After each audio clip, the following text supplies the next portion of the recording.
Welcome. If you are listening to this, you are probably tired. Not physically tired, but mentally tired. You are tired of chasing people who do not want you. Tired of working for a dream that feels impossible. Tired of worrying about what other people think of you. We live in a world that tells us if you want something, you must fight for it. You must obsess over it. But what if I told you that is wrong? What if the secret to getting what you want is to stop wanting it so badly? This video is not just an English lesson. It is a guide to freedom.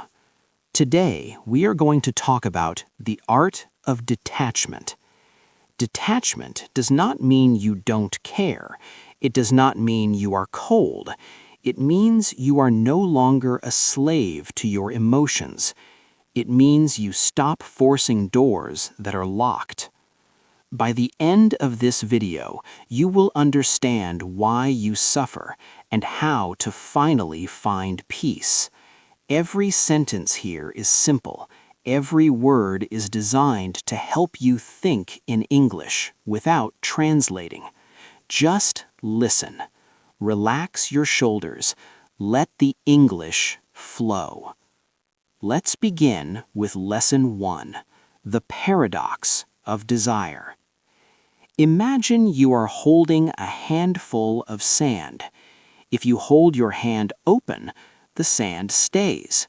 But the moment you squeeze your hand tightly, trying to keep the sand, what happens? The sand slips through your fingers. The tighter you squeeze, the more you lose. Life is exactly like that sand. When you are desperate for love, you push love away. You look needy. When you are desperate for money, you make bad decisions. You look fearful. When you are desperate for respect, you argue with everyone. You look weak. There was once a young man named Leo. Leo wanted to be successful more than anything. He worked 16 hours a day. He didn't sleep. He didn't see his friends. Every day he looked at his phone, waiting for a big call that would change his life. He was obsessed. But the success never came. Why? Because Leo was functioning from a place of lack. His energy screamed, "I don't have enough." And the universe simply gave him more of what he already felt.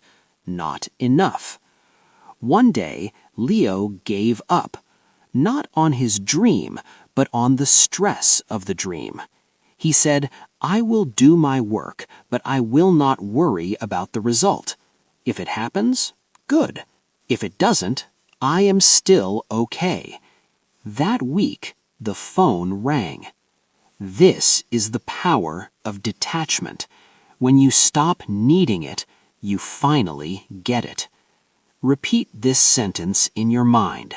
I do not chase, I attract. Say it again. I do not chase, I attract. Now, let's go deeper into a story about relationships. Now, let's move to the hardest part. Lesson 2, relationships. This is where most of us fail. This is where detachment feels impossible. Because when we like someone, we want to be close to them. When we love someone, we want to own them. And when they pull away, we panic. Panic. Let me tell you a story about a woman named Maya.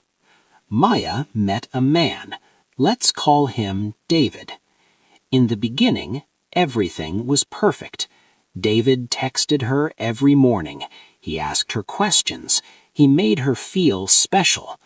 Maya felt happy. She thought, finally, I have found him. But after 2 months, something changed. David started to pull back. His messages became shorter. Instead of "Good morning, beautiful," he just wrote "Hi." Instead of replying instantly, he took 4 hours, sometimes a whole day. Now look at Maya's reaction. This is important. What did Maya do? Did she detach? No, she attached harder. She started to check her phone every 5 minutes. She checked his online status. He's online, but he's not writing to me. Why?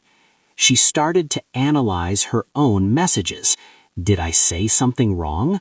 Was I too funny? Was I too boring? She sent another message, and another. She tried to be perfect for him.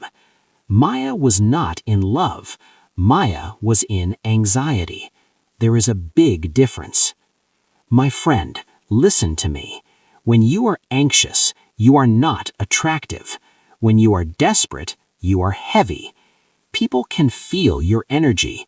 Even through a text message, people can feel that you need them too much, and instinctively, they run away. Why was Maya suffering? Because she made David the source of her happiness. She gave him the remote control to her emotions. If David pressed play, she was happy. If David pressed pause, she was miserable. She was a slave to his attention. This is where the art of detachment saves your life. Detachment in relationships does not mean you stop loving. It means you stop begging. It means you realize your own value. Imagine if Maya practiced detachment. When David stopped texting, she would notice it. She would say, David is distant today. And then she would go back to her life. She would read her book. She would go to the gym. She would meet her friends. She would not send a double text. She would not stalk his social media. She would understand a simple truth. If he wants to be here, he will be here. If he doesn't, nothing I do will change that.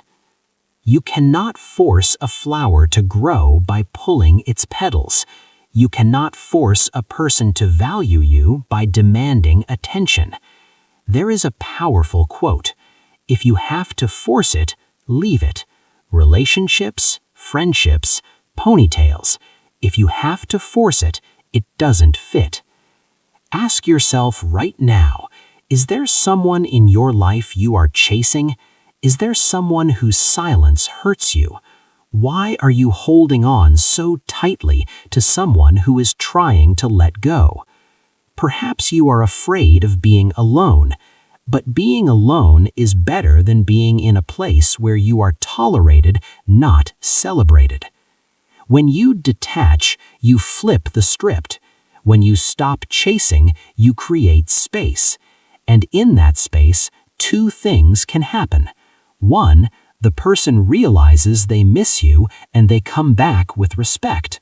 Or 2, they leave forever and you make room for someone who actually sees you. Either way, you win because you kept your dignity. Pause. Let's practice a mindset shift. I want you to close your eyes for a second if you can. Imagine the person you are attached to. Imagine them walking away from you. Feel the fear. Feel the pain. Now, take a deep breath and say to yourself, I release you. I am whole without you. Say it again. I release you. I am whole without you. The moment you are not afraid of losing people, you become powerful. The moment you are willing to walk away, you become negotiable. Never put the key to your happiness in someone else's pocket. Pause. Maya eventually learned this. She stopped texting David. She stopped checking his status. It hurt for a week. She cried. It felt empty. But then the fog cleared. She started to feel light again. She realized she didn't need him to breathe. And guess what happened?